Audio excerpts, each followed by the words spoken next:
is an update because yes, you did pick the story, you did put engagement in the story about Trump and all his pals going to the Kennedy Center to see Les Mis last night. And the big story at the moment, or that moment, which you actually talked about a few months ago, was that about 10 members of cast were going to boycott the show, meaning understudies got a chance to shine at the Kennedy Center. This was a big deal because it was both a fundraiser and the opening of the season, and it's also Donald Trump's favorite play, even though the play is about oppression and the French Revolution, and we know how that ends in the end.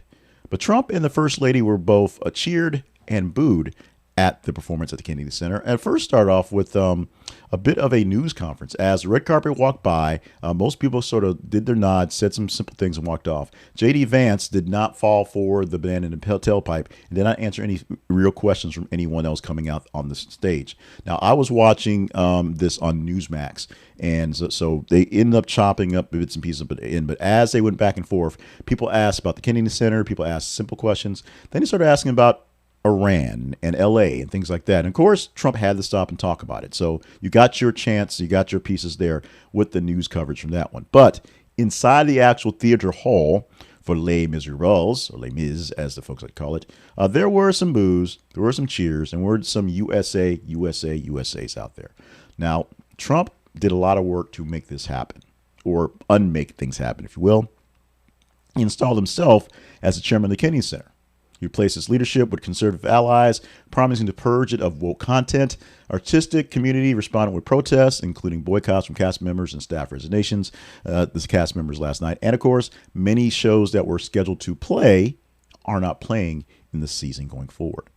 There were protesters outside, which you think. Drag performers showed up in force because, no drag performances. They challenged Trump's criticism of drag shows at the center. Their presence added fresh symbolism, so says the robot editor, to the political drama.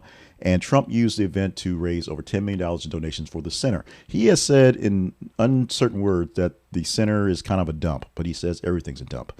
Here's the problem. 10 million in donations is great for one night, but subscriptions to the place dropped about 36% when shows like Hamilton announced they were pulling out after the takeover.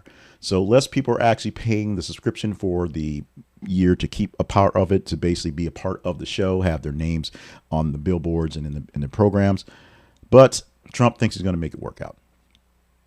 And as I said earlier, the theme of the revolution, the French one in Les Mis, clash with the real world tensions right now, especially in Los Angeles, where guests shouted "Viva Los Angeles" inside to sort of throw a parallel from what's happening with literally Donald Trump sending American troops on the ground to liberate about a square mile of space in the middle of downtown Los Angeles. It is a bit of a weirdness that is what we have right now. It is the life we live. The government we have right now is extremely entertaining.